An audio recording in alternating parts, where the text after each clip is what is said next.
Per molti anni il riciclo è stato un gesto controcorrente, una coraggiosa forma di impegno verso il pianeta, verso chi lo abita e lo abiterà.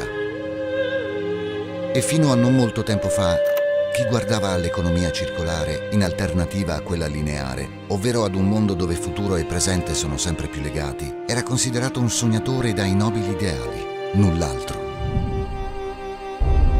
Pochi intuirono che non era solo una questione etica ma pratica, e solo un piccolo manipolo di pionieri capì che, fra le due cose, non c'era da scegliere. Il riciclo le conteneva entrambe. Che questi pionieri, che poi avrebbero dato vita a Rilegno, fossero italiani non è un caso. Italia, terra di ingegno antico ma povera di legname, che ha sempre consumato più di quanto le proprie foreste potessero produrre.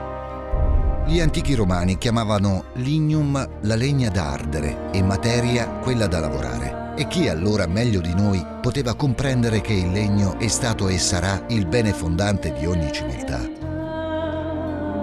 Dare nuova vita al legno che inesorabilmente si stava consumando. Questa era la nuova sfida, piegare quella linea fino a farla divenire un cerchio dove il legno rinasce sempre. Piano piano ci siamo resi conto che tutto intorno a noi cresceva, una foresta invisibile e silenziosa, fatta di oggetti, di imballaggi di legname troppo frettolosamente abbandonati fra le cose irrecuperabili. In un mondo che si gira sempre dall'altra parte, pronto ad abbandonare i più deboli, le cose che sembrano aver esaurito il loro ciclo vitale, noi abbiamo pensato che tutto quel ben di Dio avesse ancora una seconda possibilità. E poi forse una terza, una quarta. Sognatori?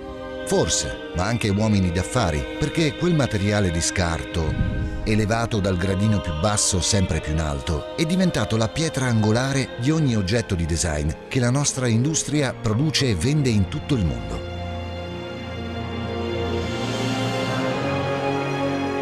Rilegno, in più di 20 anni, ha ottenuto la collaborazione di oltre 400 piattaforme di recupero e servizio, alimentate da più di 40 milioni di cittadini. In oltre 20 anni sono state raccolte più di 30 milioni di tonnellate di legno, tanto quanto sarebbe servito per riempire più di 500 monumenti grandi come il Colosseo.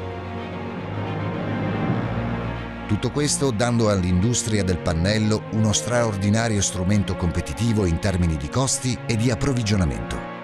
Senza toccare un albero, senza ferire il pianeta, senza bruciare una materia che è ancora viva. Questo non è un miracolo, ma piuttosto un ritorno alla normalità. Il ritorno ad un mondo che non conosceva il concetto di rifiuto e ad un mondo che vedeva negli alberi e nel legno il tangibile manifestarsi del divino. Il grande successo di Rilegno è un segnale che va oltre il suo specifico ruolo. È una pietra miliare che segna un nuovo percorso per tutti gli uomini di buona volontà. C'è un nuovo mondo sul nostro orizzonte.